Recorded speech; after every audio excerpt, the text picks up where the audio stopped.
Destination We're time. stepping off the red line at the Wilson Station, a station that was built in the 1920s at a time when the surrounding Mhm. neighborhood was booming and a mecca for entertainment. Today, the area thrives as a great place to work, live, eat, and play. Our destination? Uptown. If you're into the funky, the kitschy, the eclectic, the ever-changing, you've come to the right place. This is a Chicago neighborhood where the hip hang with the cool, where the music rocks and rolls, and where cultures meet and greet. This is the community of Uptown. Uptown's a great neighborhood. People seem to really get along, and everybody seems to be really part of the neighborhood here in Uptown. Uptown is widely recognized for its rich history and impressive architecture. In fact, the Chicago Architecture Foundation offers walking tours of the area, including 4 this year, beginning with the first one in late May, led by docent Robin Simon, who has offered to be our tour guide for the day. Tell me why Uptown is such a great destination. Today, I think you get a real good feel for the up and coming things that are happening here. It is definitely one of the up and coming neighborhoods. And retail that's coming in here, a lot of restaurants, a lot of retailers that weren't even here, say, 5 years ago. Another impressive feature about Uptown, the housing. For a look at some historic homes, take a stroll down Hutchinson Street. It's been designated a Chicago Landmark District with one of the city's best collections of prairie-style homes.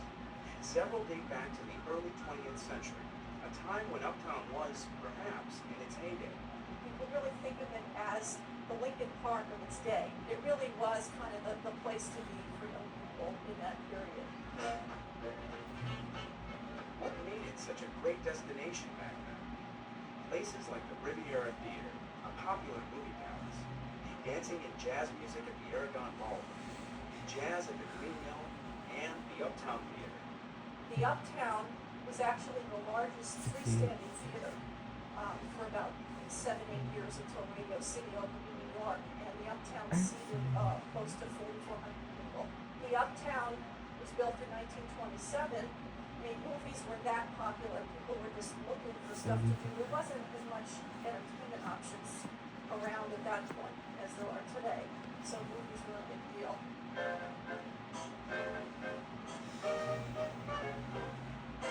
Not only were movies widely viewed, hundreds of films were also made at a studio called S&A.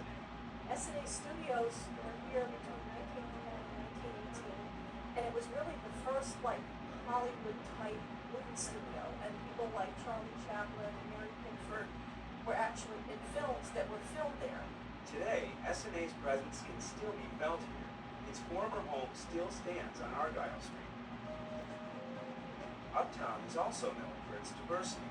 The influence of Native American culture is strong and celebrated at the American Indian Center of Chicago, the oldest urban Native American center in the country. We basically do community-based programming to help Native families and Native individuals in the Uptown area as well as the larger Chicago area.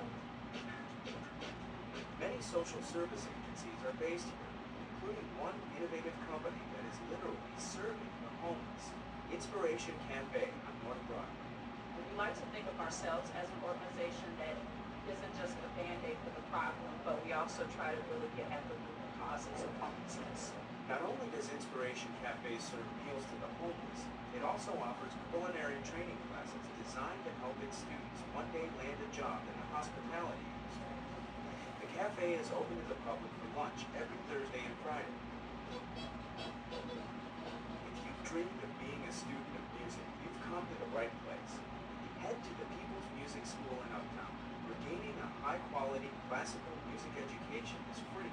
This is not only a fantastic music school, it's also a very great community group, and people get to meet each other. If you visit on Thursday nights this summer, you're welcome to attend the school's free concert series called Thursdays at 6. Admission is free. And now that summer is here, you may want to head to the lakefront. Montrose Beach is great for sunning, running, cooking out, hanging out, fishing, and bird watching. When people come to Montrose Point Bird Sanctuary, they can see over warblers, sparrows, thrashers, orioles. The Chicago Park District's Montrose Point Bird Sanctuary serves as a resting and feeding stop for migratory birds. So grab your binoculars, lace up your walking shoes, and come to Uptown for a day of exploring and let the CTA get you there. Here's how.